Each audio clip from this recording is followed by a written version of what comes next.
Wire sculpture refers to the creation of sculpture jewelry out of wire. The use of metal wire in jewelry dates back to the Second Dynasty in Egypt and to the Bronze and Iron Ages in Europe. In the 20th century, the works of Alexander Calder, Ruth Asawa, and other modern practitioners developed the medium of wire sculpture as an art form.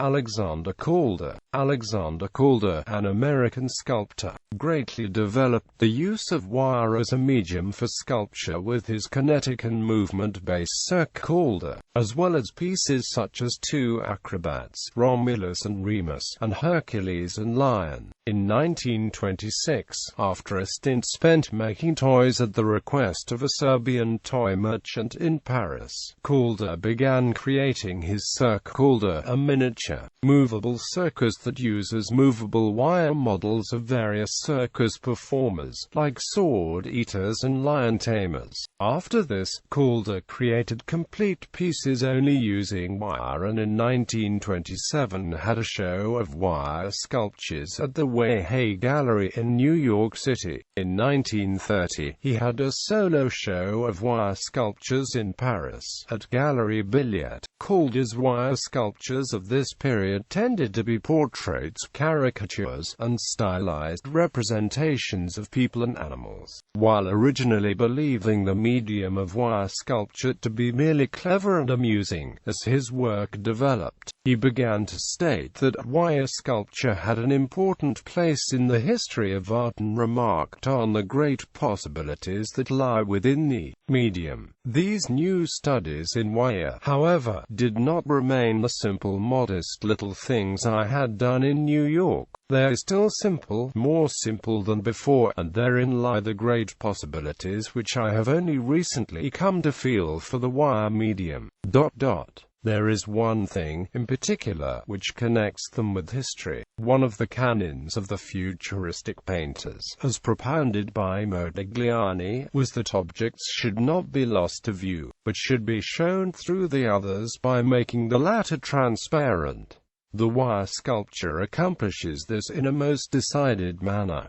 Ruth Asawa came to prominence when her wire sculptures appeared at both the Whitney Museum of American Art and the 1955 São Paulo Art Biennial. Asawa learned to use commonplace materials from Joseph Albers, her teacher at Black Mountain College, and began experimenting with wire using a variety of techniques. In the 1950s, Asawa experimented with crocheted wire sculptures of abstract forms that appear as three-dimensional line drawings. She learned the basic technique while in Toluca, Mexico, where villagers used a similar technique to make baskets from galvanized wire. I was interested in it because of the economy of a line, making something in space, enclosing it without blocking it out. It's still transparent. I realized that if I was going to make these forms, which interlock and interweave, it can only be done with a line because a line can go anywhere. Quote, in 1962, Asawa began experimenting with tied wire sculptures of images rooted in nature, geometry, and abstraction. Modern practitioners. Modern wire artists include Gavin Worth has used wire sculpture to combine realistic images with 3D abstract forms. Worth approached Calder's idea of mobility in sculpture by making the viewer the mobile element. By placing varying images on different planes of the sculpture, the image changes as the viewer sees it from different angles. King has built a reputation combining wire and feather. He sculpts wire using a woven additive technique. Instead of creating form with wire framing, he builds with it like clay. Elizabeth Berrien began working with wire in the 1960s and is hailed as the godmother of wire by the wave of emerging wire sculptors she inspired. Jewelry. because the needed tools are simple. Wrapped wire jewelry can be learned and performed in home studios by hobby artists. Some of the tools used include pliers, pin vises, file, wire cutters, and mandrels. The wire used may be of a variety of decorative metals in different cross-sections. Wire sculpture jewelry may have beads or gemstones integrated into the design.